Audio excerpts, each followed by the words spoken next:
first three symbols we'll be talking about are the surveyed, reinforcements, and heavy machinery. Surveyed spawns a map room near the elevator. Reinforcements spawns an additional corrupted. Heavy machinery spawns a press room where treasures and constructs can be recycled. So we'll get reinforcements out of the way real quick. It just means that there's going to be another corrupted. So if the level was supposed to have one corrupted, it will have two. If it's supposed to have two, it'll have three. Pretty straightforward. Nothing else special about that. So now we're going to go to the surveyed. We're just going to show the map room connected to the elevator room. And you see that right here. And the map room always consists of 4 pillars, usually thematic to the room that you're on. And then you're going to have a gramophone, a light, a fan, a phone on top of a table, and then we're going to have this table with a lantern. We're going to have a bench on both sides and a plant. And of course, the map that actively shows your location and the location of your friends. And also a box at the end of the table, which usually has gold coins and artifact coins, and sometimes a fuse if you have a broken fuse in the elevator. Cool thing about this room is you have a lantern, which will let you set a fire to get rid of rot.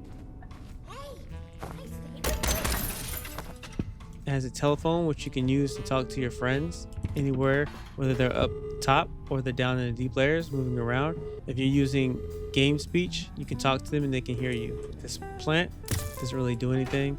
This light will kind of light up the room, but if it's in lights out mode, it will be off. This lantern will also be off in lights out mode, but you can turn it back on. This gramophone is worth a lot of scrap. On the outskirts of this little area, you're going to find just about anything that you'll find in any other room. You can find empty vessels, you can find valuables, you can find beds, chairs, benches, everything. Anything that can be in any other room naturally will be in this room as well on the outskirts of this area. Only thing in this area are the things I just mentioned previously. Lastly, if you're looking at this map will show you 2 important things. One, it's going to show you the elevator, which is this black and gray box. It's always going to be a black and gray rectangle. And then you're going to have the extractor. If it's not connected to the elevator, it will be its own box. It'll be a fully grayed out rectangle. And that's pretty much everything about the map room. This is the heavy machinery, the compactor that it mentions. In this room, you're going to find a bunch of random things. You can find vessels. You can find pretty much anything that you find in any other room. What makes this really cool is that you can often find a lot of valuables right next to the compactor. So you can get a lot of gold really quick and easily. You don't have to go into different rooms and gather up everything. It's all right here in front of you. Another cool thing about the compactor is that it's not loud.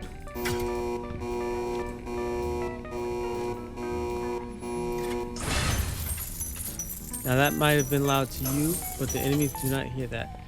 This is about as loud as smashing up a radiator in a room or smashing a picture. So they would have to be pretty close to this compactor in order to hear that and to be alerted by it. And that's just one of the compactor rooms. There's also another compactor room where the compactor is in the middle of the room rather than on the back wall. This is the other type of compactor room I was talking about. On the back side, you're going to see infinite mallets. Next, we'll talk about power outage, mutation, and hidden stashes. Let's begin with the power outage. Power outage. Find and replace the broken fuse to restore power. The fuse is usually hidden inside lockers. Hidden stashes. Spawns additional hidden rooms filled with loot. This is what the loot stash will look like. It'll be a boarded up area, and I'll have 3 pigs on the back end, small, middle, and large, and then I'll have a pig here in the corner, or depending on the stage, it could have a box. If you open up the box, you'll get coins, the same as if you break the pigs. And there's usually about 30 coins in this room, give or take.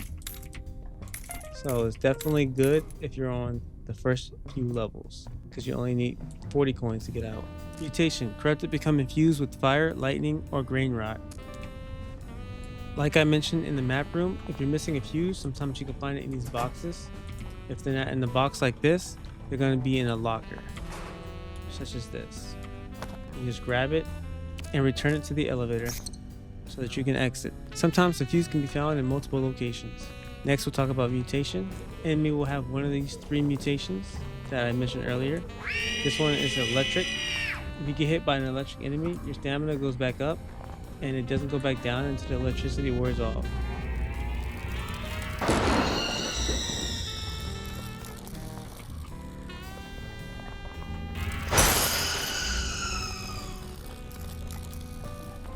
Here we have a fire mutation. If an enemy with the fire mutation hits you, you'll be caught on fire. If you have grain rot, the grain rot will be removed. Here we have a mutated corrupted with rot. This is the grain rotted mutated corrupt. And as you can see, he's creating grain rot by being next to me.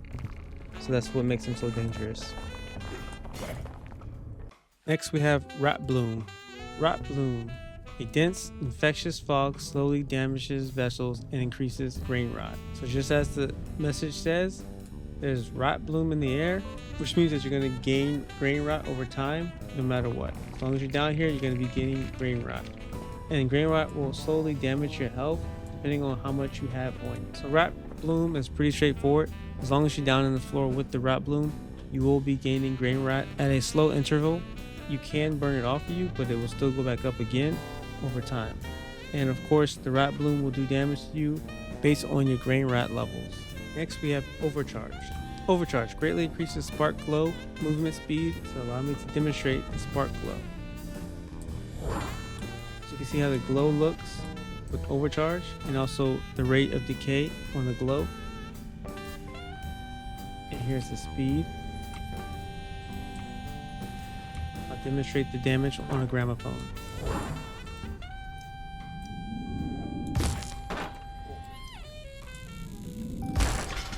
This is the power of your spark without overcharge. This is the glow and the speed of your spark without overcharge. Even without overcharge, you're able to overcharge your body. Next, we'll talk about lights out. Lights out. Most lights are broken. Sparks automatically enter flashlight mode. So just as the message says, lights are going to be out. Most of them are. Some of them are still going to be on. Like the ones outside the elevator are always on. Lights in the rooms will be out, such as this one. And if you have the map room, the lantern and the light on the corner will be out, just like this light is out. Your spark will have a flashlight mode, which means while it's in your body, it'll emit a light like a flashlight. But the moment you run out of stamina, it goes out. And it comes back on when you get 30% of your maximum stamina. For me, 30% is 100. So I'll get my light back at 100. Now we'll go over Hazard Zone. Hazard Zone spawns traps throughout the dungeon. Now these traps are specific traps. They're bear traps.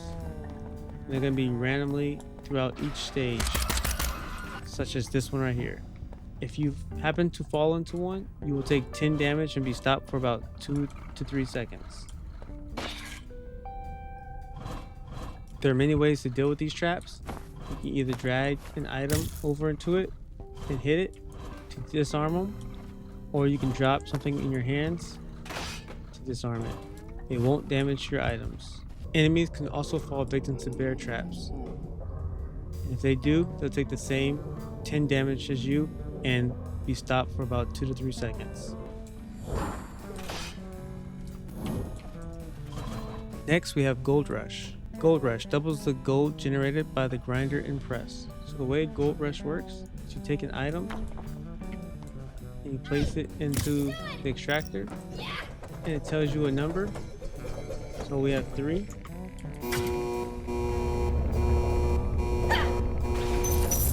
But you'll get 6. So whatever number is showing on this monitor is going to be double that number. That not only goes for the extractor, but it also goes for the press as well. Next, we have Lucky Find. Lucky Find spawns extra random items throughout the dungeon. Items include things that you can buy at a merchant shop, such as this rust bunk,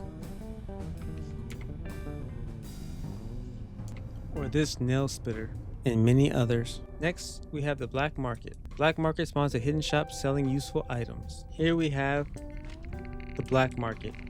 You'll know the Black Market because there'll be a hole in the wall, there'll be a lantern on both sides of the hole, there will be a carpet, a bench, cogwheel art, and if you go inside, there's going to be a chair right here with this little workstation. Sometimes you might find a piece of paper with the elevator symbols here, or a piece of paper with the elevator symbols here. You have a bed and a small painting above the bed. You have a telephone, 3 hammers, another lantern, a fan, a barrel, a big box, and a plant on top. And then of course you're gonna have Noodle, who'll be selling you 3 different shop items. And fun fact about this lantern is this is the only location other than the map room that has a lantern. This is actually the only location that has 3 lanterns guaranteed, 2 on the outside and 1 right here next to Noodle. Now you can buy these weapons at the same price as you would buy them upstairs.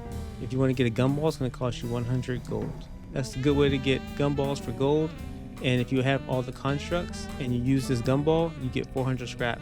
So it's essentially 100 gold for 400 scrap. If that's worth it to you, go for it. Next up, nesting grounds. Nesting grounds. Rot lurkers emerge throughout the dungeon.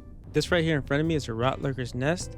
You can tell by all the little bugs coming out of it in the mound on the ground. If you approach that, a rot lurker will emerge from the ground and spit acid at you, or they will lunge at you.